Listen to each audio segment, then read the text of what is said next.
कभी सोचा है कि किसी देश की किस्मत उसकी जमीन के नीचे दबे पत्थरों से भी लिखी जा सकती है? आज हम भारत की ही ऐसी एक गहरी भूवैज्ञानिक कहानी में उतरने वाले हैं, एक ऐसी कहानी जो आज भी देश की तकदीर बना रही है। अब ये सवाल सुनने में शायद थोड़ा अजीब लगे, है ना? लेकिन भारत के मामले में ये काफी हद तक सच है। आज हम यही तो देखने वाले हैं कि कैसे अरबों साल पुरानी चट्टानों ने आज के मॉडर्न इंडिया की इकोनॉमिक और सोशल नींव रखी है।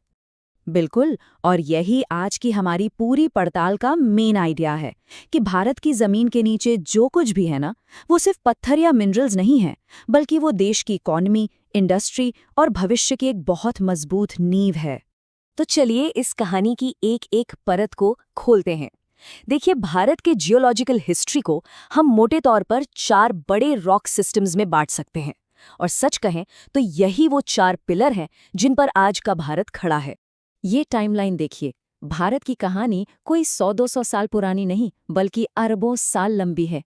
तो चलिए एक एक करके इन 4 जरूरी जियोलॉजिकल एराज को करीब से देखते हैं और समझते हैं कि इनसे आज के भारत को आखिर मिला क्या।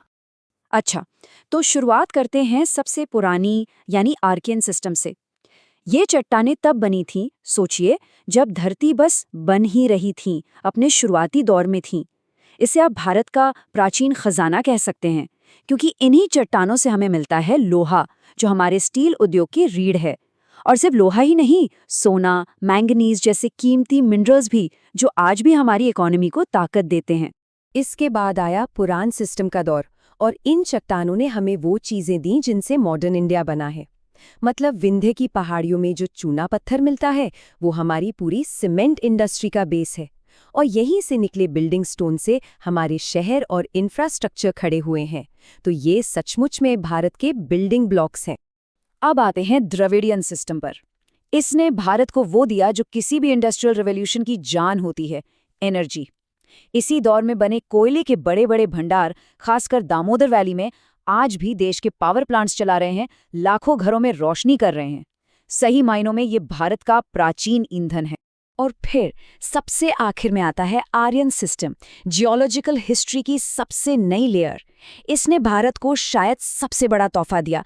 हमारे नॉर्थ इंडिया के विशाल और उपजाऊ मैदान, ये जो जलोढ़ मिट्टी है ना, यही हमारी खेती की जान है और हमारे देश की फूड सिक्योरिटी पक्की करती है। तो ठीक है, इन 4 सिस्टम्स को तो हमने समझ लिया, लेकिन अब असली सवाल पर आते हैं। सवाल ये है कि ये अरबों साल पुरानी चट्टानी आज के भारत की तरक्की का पहिया घुमा कैसे रही हैं? चलिए इस कनेक्शन को थोड़ा और गहराई से समझते हैं। ये देखिए, इस टेबल में ना पूरी कहानी का निचोड़ है। एक तरफ है ये अरबों साल पुराने जियोलॉजिकल दौर, और दूसरी तरफ है वो मिनरल्स जो आज हमारी इंडस्ट्रीज को चला रहे हैं। आर्कियन का लोहा, पुराण का चूना पत्थर, द्रविडियन का कोयला, सब कुछ एक दूसरे से जुड़ा हुआ है। ये साफ दिखाता है कि कैसे किसी जगह की ज्योग्राफी उसकी इकोनॉमी की कहानी लिखती है। और ये कनेक्शन कितना सीधा और पावरफुल है, वो यहाँ एकदम साफ दिखता है। आर्कियन चट्टानों से मिला लोहा भारत के मजबूत स्टील सेक्टर की बुनियाद है। वहीं द्रविडियन दौर का कोयला हमारे पावर सेक्टर का इंजन है। मतलब जो बात समझने वाली है वो ये है कि भारत के एक इकोनॉमिक सुपर पावर बनने की कहानी की जड़ें इन्हीं प्राचीन चट्टानों में हैं। एक और दिलचस्प बात यह है कि ये कीमती खजाना पूरे देश में नहीं, बल्कि कुछ खास हिस्सों में ही जमा है। जैसा कि ये चार्ट दिखा रहा है, ओडिशा, झारखंड, छत्तीसगढ़ जैसे राज्य भारत के मिनरल हॉटस्पॉट हैं। ये राज्य न सिर्फ देश की इकोनॉमी को रफ्तार देते हैं, बल्कि ये तय भी करते हैं कि इन इलाकों का विकास किस दिशा में जाएगा। लेकिन कहानी में हमेशा एक दूसरा पहलू भी होता है ना? इस कुदरती दौलत को जमीन से निकालने की एक बहुत बड़ी कीमत भी चुकानी पड़ती है। एक ऐसी कीमत जिसे अक्सर हम नजरअंदाज कर देते हैं। और ये बात इस पूरी दुविधा को, इस डिलेमा को एकदम साफ कर देती है कि जो रिसोर्सेज एक देश को बनाते हैं, वही उसके पर्यावरण और लोगों के लिए बड़ा खतरा भी बन सकते हैं। ये बिल्कुल एक दो-धारी तलवार की तरह है। और ये खतरे सिर्फ कागजों पर नहीं है, ये ज़मीनी हकीकत हैं। जब बड़े पैमाने पर माइनिंग होती है तो जंगल साफ होते हैं, हवा और पानी जहरीला हो जाता है, और बहुत बार वहाँ रहने वाले लोगों को, समुदायों को अपनी ज़मीन, अपनी जड़ों से उखड़ना पड़ता है। तो सवाल ये उठता है कि क्या कोई बीच का रास्ता है? क्या तरक्की की दौड़ और पर्यावरण की सुरक्षा के बीच एक बैलेंस बनाना मुमकिन है?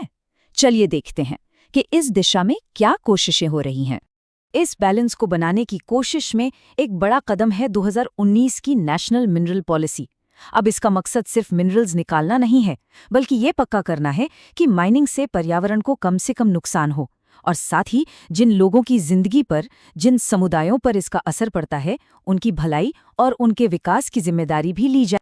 तो कुल मिलाकर असली चैलेंज यही है कि हम अपने अरबों साल पुरानी जियोलॉजिकल विरासत से मिली इस दौलत का इस्तेमाल कैसे करें, बिना अपने आज और आने वाले कल के एनवायरनमेंट को दांव पर लगाए।